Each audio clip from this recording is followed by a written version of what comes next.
ఏమైనా అందరికీ నమస్కారం. దాదాపు అందరికీ పరిచయమే ఈ ఒకటి ఇద్దరు నాకే పరిచయం లేదు, మిగతా అందరూ కూడా పరిచయమే.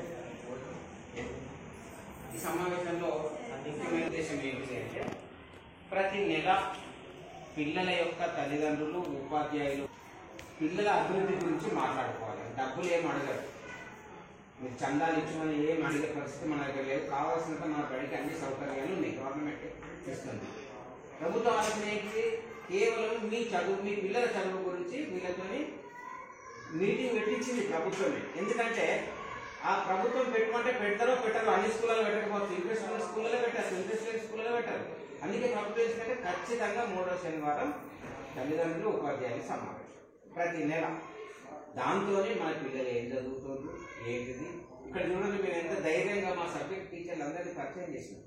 ఈసారి ఇది చెప్తారు, ఈసారి ఇది చెప్తారు. దీంట్లో నీకు ఒకసారి 2 సార్లు సమావేశానికి వస్తే నీకు జ్ఞాపకం ఉంటుంది. ఇంటికాడ బుక్ తీసుకోవాలి, సార్ చెప్పిన టీచర్ డేట్ మీరు ఏ డేట్ అంటే ఇన్ని రోజుల ఎన్ని సంతకమే లేదు, సార్ చెప్తలేడు అంటాడు. ఆ డేట్ చూస్తే 13వ తారీఖు ఉందంటే 7వ నెల లాస్ట్ కట్టుంది, ఒక్క సంతకం లేదంటే సార్ ఎందుకు చెప్పలేదు. ఈ సమావేశంలో నువ్వు అడుగుతావు, సార్ మీరు ఏం చెప్తలేదా సార్, మా వాళ్ళు సంతకమే లేదంటే సార్ మీరు పిలిపిస్తాను ఇప్పుడే ఇంటాను తెలుసు మాట. అంటే ఇట్లా మంచి సౌకర్యాలు పిల్లలకు అభివృద్ధి కావాలని నేనైతే అభినందిస్తున్నా. ప్రభుత్వం ఇంత ఆలోచన చేస్తున్నాను, దీన్ని మనం సద్వినియోగం చేసుకోవాలి. నేను ఒక ఉదాహరణ చెప్తాను, మాది ఉదాహరణ చెప్తాను. మాది ఎక్కడో రాయికల్ అవతల రాయికి నుంచి 25 కిలోమీటర్లు మా దూరం. నేను 25 కిలోమీటర్లు ఆ దూరంలో ఉండి జగిత్యాలు చదువుకున్నాను. మా అమ్మ నాన్న శ్రద్ధ కొద్ది చదివించారు. మా నాన్న ఎప్పుడైనా స్కూల్కి ఏడాదికి ఒకసారి 2 సార్లు వస్తుంది, సమావేశం పెట్టకపోదు తల్లిదండ్రులతో. మా నాన్న ఇక్కడ పోయి పెద్దగా పట్టించుకోపోదు. సార్ 8వ తరగతి మా పిల్లగాడు ఉంటాడంటే ఎవరయా ఎక్కడ ఉన్నాడు పో. ఆ విధంగా పరిస్థితి ఉండే. గుర్తించి మీ అబ్బాయికి చదువుతుండు గివి అనేది ఏమి లేని పరిస్థితి.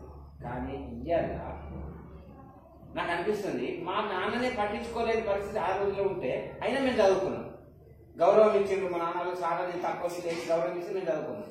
ఇవాళ మేమే మీ ఇంటికి వస్తున్నాం, మీ ఊళ్ళకే బడి వచ్చింది, 10వ తరగతి బడి మీ ఇంటి పక్కకి వచ్చింది. మేము 25 కిలోమీటర్ల దూరంకి వెళ్ళి వచ్చి చదువుకున్నాం. మరి దీన్ని సద్వినియోగం చేస్తాం. మేము చదివింది 50 ఏళ్ళ కింద, చూడండి 45-50 ఏళ్ళ కింద మేము చదువుకున్నాం. మరి 50 ఏళ్ళలో 45-50 ఏళ్ళలో మీ కుటుంబాలలో మార్పు రాలేదా? చదువుతోని నా పిల్లలు గొప్ప వాళ్ళని చేసుకోవాలనే ఆలోచన ఇంకా రావాలి కదా. వచ్చింది, మీరు వచ్చిన వాళ్ళందరికీ వచ్చినట్టే. మీరు వచ్చిందంటేనే మీకు చదువుంది. రాళ్ళ గురించి ఇప్పటికీ మనం మాట్లాడుకుంటూ మీరు ఇప్పుడైతే ఎట్లయితే వచ్చిందో ప్రతి కావాలని చెప్పారు. ఇప్పుడు అంతా కొడితే మనకు 10 మంది పేరెంట్స్, 10 మంది పిల్లల తల్లిదండ్రులు వచ్చారు. మిగతా రాళ్ళ గురించి మాట్లాడటం అవసరం లేదు. మీరు ప్రతి నెల ఇట్లనే రావాలి. ఇప్పుడు వాళ్ళు ఇద్దరు వచ్చింది పాపం, స్టార్టింగ్లో ముగ్గురు స్టార్టింగ్లో వచ్చింది 10 గంటలకు వచ్చింది, 12 అవుతుంది. ఓపిక కొద్ది ఉంటుందంటే శ్రద్ధ ఉంది. నేనేమంటున్నా, మీకు తెలుసు రిజర్వేషన్ సిస్టమ్స్ ఉంటాయని. ఒక రెడ్డిల పిల్లగానికి, ఒక దొరల పిల్లగానికి 90 మార్కులు వస్తే ఎస్సీ పిల్లగానికి 60కే వస్తుందమ్మా అదే ఉద్యోగం. 60 మార్కులు వస్తుంది అలా వస్తుంది. ఎస్సీ అమ్మాయికి అయితే 55కే వస్తుంది. ఇది మనం దొరకబట్టుకోవాలంటున్నా. ఇది ఎప్పుడు దొరుకుతుంది, మనం చదువుకుంటలేదు. కాబట్టి మీ పిల్లలను అట్లా సాధ్యం. బీసీకి ఇంకా కొంచెం ఎక్కువ, వీళ్ళకి మనం దీన్ని దొరకబట్టుకోవాలి కదా. కాబట్టి రాణాల గురించి మాట్లాడే అవసరం లేదు. నువ్వు ఏమైనా ఎస్టీ సర్టిఫికేట్ తెచ్చుకోవాలి. మీరు వస్తుంది రాదనేది ముఖ్యమే. కాకపోతే మీరు నిరంతరం దానికి టైం ఇస్తే వస్తుంది, అది తర్వాత కాదు. ఇక మీ పిల్లలకు నేను ఎందుకంటే రాళ్ళ గురించి టైం వేసుకోలేదు, మీ పిల్లల గురించి ఇదే శ్రద్ధ ఎప్పుడు ఇట్లే ఉంటే ఖచ్చితంగా వాళ్ళు సాధిస్తారు. నీ బిడ్డకు ఒక్కరికి ఉద్యోగం తెప్పిస్తే 2 ఉద్యోగాలు వచ్చినట్టే.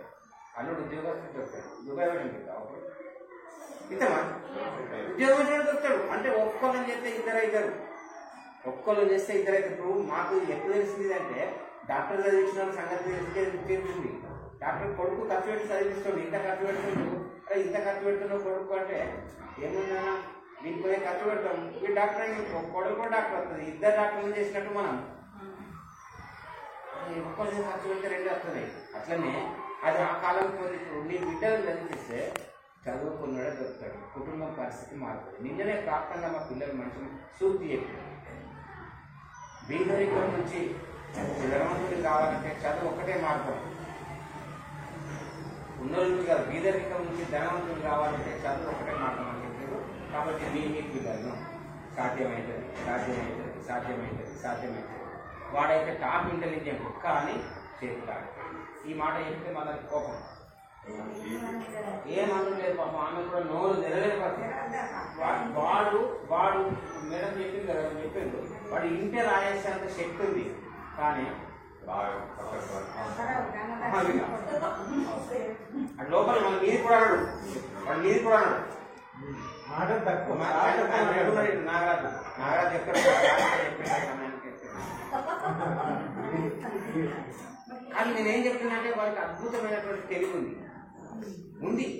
అట్లయితే వచ్చా అది దురదృష్టం. ఒకవేళ సరిగ్గా సెట్ చేసుకోలేకపోతే అది. కాబట్టి రానుల గురించి మనం మాట్లాడడం లేదు, వచ్చిన పిల్లల గురించి మీరు శ్రద్ధ పెట్టాలి. 10 రూపాయల బీడీలు తక్కువ చేసినా సరే, వాళ్ళు ఓ రోజు ఫంక్షన్కి పోకున్నా సరే, అంతే కదా ఫంక్షన్, ఓ రోజు ఫంక్షన్కి పోకున్నా సరే మీ పిల్లలు రావాలి. మీ పిల్లల భవిష్యత్తు ఆ అమ్మ ఆవేదన, పట్టణంలో ఆవేదన ఎన్నోసార్లు పాపం నాకు 3 ఏళ్ళ నుంచి మా ఇంటికి వచ్చింది. సార్ ఎట్లా ఎట్లా ఎట్లా ఏమి ఆమె ఎట్లా విధానం అంటే అట్లా జవాబు చెప్పి సమాధాన పరుస్తూ బడికైతే దొరకరాగలుగుతున్నాం. వాడిని అంతవరకు ఆడికైనా తప్పితాడు, బడికైతే దొరకరాగలుగుతున్నాం, అది చేయలేదు. ఇక మనం శ్రద్ధ చూపితే నేనేమంటున్నాను, తల్లు ఉన్నోళ్ళ స్థాయికి ఒకటేసారి మనం ఇక్కడికి వెళ్ళాలి. అయిపోయింది, మన స్థాయి దాటింది కదా. మన పిల్లలు దేనితోనే వెళ్ళాలి, చదువుతూనే వెళ్ళాలి. అది ఖచ్చితంగా అయ్యేటవుతుంది.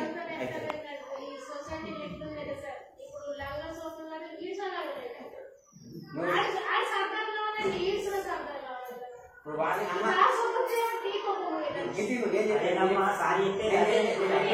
నువ్వు ఆ తల్లికి నీ కొడుకులు అన్నదాన్ని చేస్తున్నా కొద్దిగా నా కొడుకు సోపు పడుతున్నాడు అంటే నీకు కొట్టడకత్తాడు, లొల్లికి వస్తారా.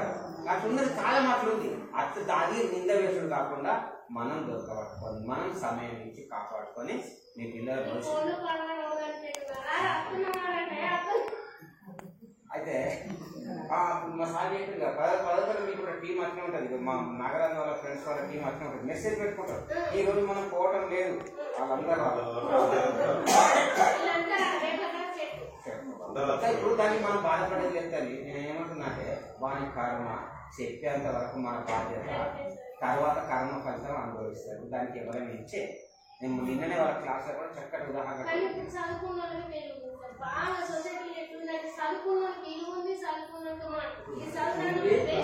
డబ్బు కూడా నేను చెప్తున్నా. ఎందుకంటే తల్లి గిటిను గవర్నమెంట్ ఉద్యోగం చేస్తే ఇప్పుడు అందరికీ ఒకటే జీతం ఇస్తారు గవర్నమెంట్ ఉద్యోగం. ప్రైవేట్ ఉద్యోగం చేస్తే నీకు తెలివి ఎంత ఉంటే అంత జీతం ఇస్తారు. నీకు తెలుస్తుంది చెప్పిన సాఫ్ట్వేర్ నౌకర్లు 3 లక్షలమ్మ నెలకు 5 లక్షలు 10 లక్షలు తీసుకుంటున్నాడు.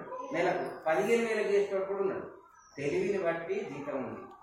అది అదృష్టం కదా ప్రపంచంలో మార్పరిచింది. మన పిల్లల్ని అందుకునే ప్రయత్నం చేయాలంటే తల్లులు మీరు శ్రద్ధ చూపుతారు. ఇది ఇంకా అట్లనే శ్రద్ధ చూపితే మన పిల్లలు గొప్పలు అవుతారు. ఇక లేకుంటే వాడు ఎంజాయ్ చేస్తాడు. ఎవరి కర్మ ఫలితం అంటే చెప్పాక చెప్తాము, అంతకన్నా ఎక్కువ ఎవరేం చేయలేము. దీన్ని సద్వినియోగం చేసుకుంటారని ఆశిస్తూ మంచి సార్లు ఉన్నారు అందరూ, మంచి సార్లు. ఇంతకుముందు చెప్పినప్పుడు మీకు సార్ల విషయం ఒకటి మీకు అర్థమయ్యేది చెప్తానమ్మా. కళ్ళకి ఇబ్బంది అయింది, ఏ డాక్టర్ దగ్గర పోతారు? కళ్ళ డాక్టర్ దగ్గర పోతారు. చెవుకి ఇబ్బంది అయితే చెవు డాక్టర్, గుండెకి బాధ అనిపిస్తే గుండె డాక్టర్.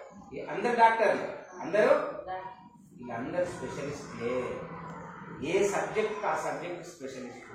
అంత అదృష్టం మన దగ్గర దాకా వచ్చింది. గవర్నమెంట్ ప్రయత్నం చేసి మన అదృష్టం మన ఇంటి ముందరికి వచ్చిందమ్మా. దీన్ని సద్వినియోగం చేసుకోవడానికి అన్ని సబ్జెక్టుల స్పెషలిస్టులు ఉన్నారు, హెడ్ మాస్టర్ ఉన్నారు.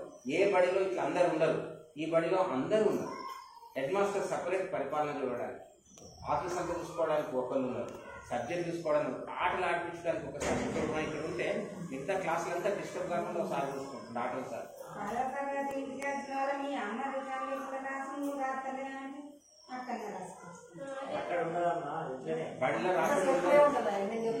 అయితే ఏం చేస్తారంటే వీళ్ళు అలవాటు అయిపోయారమ్మా.